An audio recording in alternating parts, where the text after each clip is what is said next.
Now that adolescent concern of identity, of who I am, this takes on an importance that outweighs what one might actually do. So the counterculture is a product of this psychology, and that's where it's been permanently stuck. The concerns of adolescence, its gifts and its shortcomings, are the framework for the alternative culture that we now have. Those community norms and those behaviors have become accepted across the left in a process that Theodore Roszak calls a progressive adolescentization of dissenting thought and culture. So this is the motto of the Wandervogel. No joke. Same characters, different costumes. We have Abby Hoffman, revolution for the hell of it. Now, on the positive side, the gifts of youth would be that incredible moral vigor, right? It just cannot tolerate hypocrisy of any kind. The fearless courage, the passion, the idealism. You know, by the time you're 30, that's wear and thin. By the time you're 40, it's pretty well over. Every movement needs an invigoration of that, and just that constant infusion from the young. But the alternative culture stops that vigor from effective action. And when you can't fight power, all you can fight is each other. And this is what Florence Kennedy calls horizontal hostility. Here's a diagram. So in the first panel, the king has all the power, and the poor people cannot figure out how to fight back. So they're sad. In the second panel, they've figured out they can do resistance. They are fighting up the hierarchy. They've got their solidarity. They've even got some weapons. They're going to try. King's not so happy. Third panel, they want to fight, but they're not fighting up. They've decided that resistance is not possible or it's impractical. All they have left to fight is each other. And this is horizontal hostility. This can be a feeding frenzy of ugly gossip, character assassination. In more militant groups, it often takes the form of paranoid accusations. And in the groups that encourage macho posturing, it ends with men shooting each other. Not a pretty thing. But this is the problem. If all you can fight is each other, if all you're going to do is vertical fighting and you don't fight up, yes, then examining the minutiae of people's personal lives feels like a righteous activity. But honestly, if it seems like more like junior high school, well, there's a reason.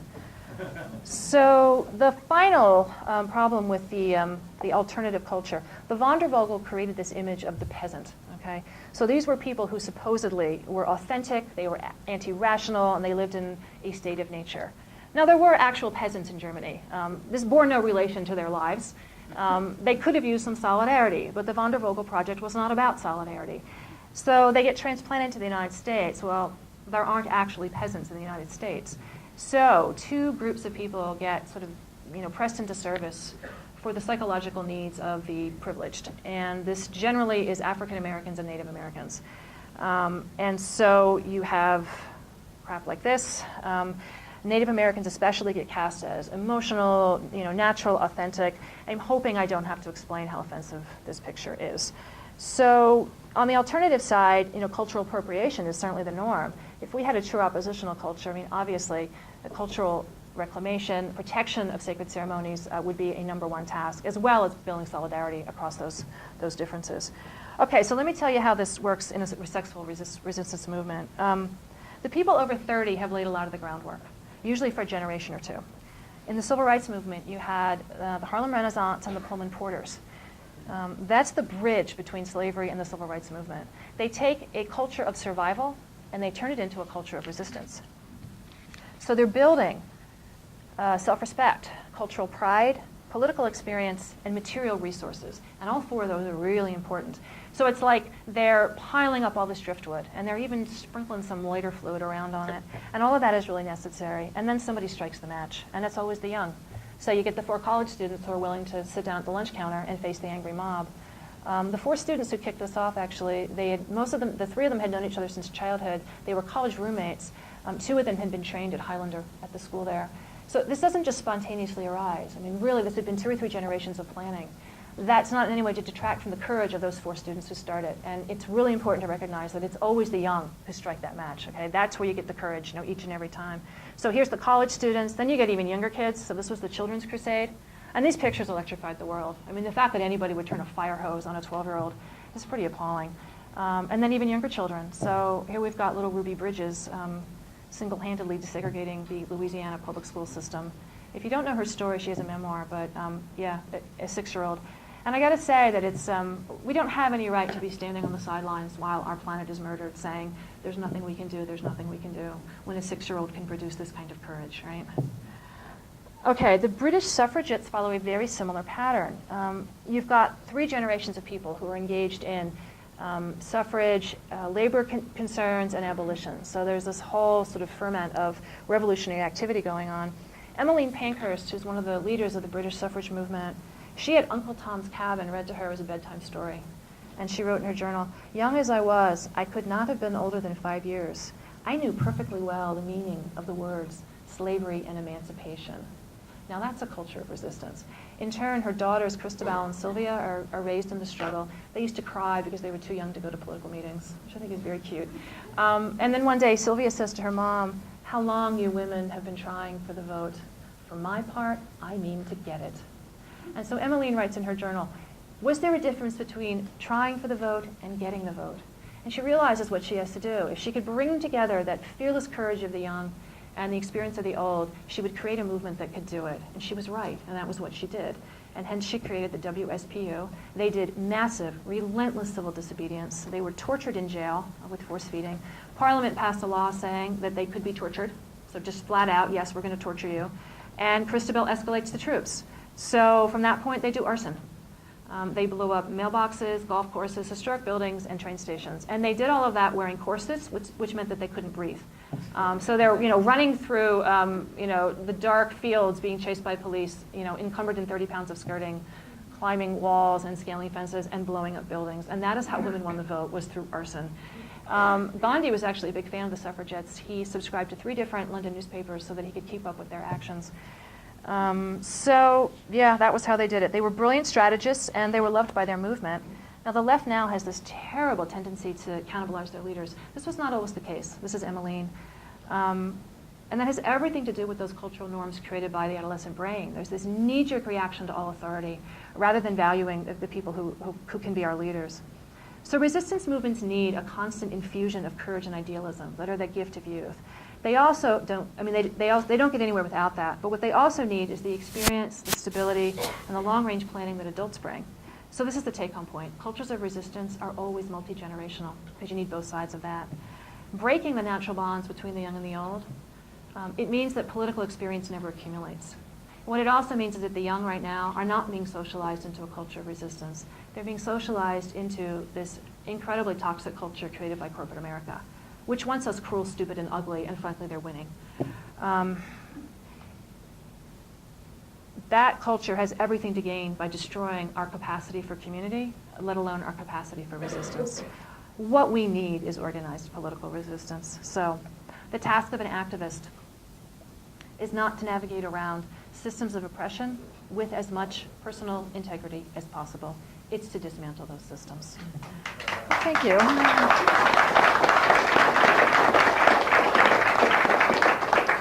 Consumers' choices, spiritual choices, lifestyle choices are not going to disrupt global arrangements of power, and that's the problem. To get to a real resistance, we need that culture of resistance. Instead, we have what I call the permaculture wing. So it's the voluntary simplicity people, all that lifestyle stuff. I call them the oinbees. So instead of the NIMBYs, we have the oinbees. That's only in my backyard. Taken as a whole, they dismiss political activism as either impractical or impossible. I know there are some exceptions, but by and large, that's where they fall. This makes no sense. And in fact, it's a very bad habit that the left is going to have to give up. We are the people who need to be shouting from every rooftop and every street corner. Resistance is not only possible, failure is impossible given what's at stake. So let's pretend for a minute that we are in Nazi-occupied France, or we are in US-occupied Vietnam, or we are in US-occupied North America. Would anybody really suggest that riding our bikes and buying organic shampoo would drive them out and win back our freedom?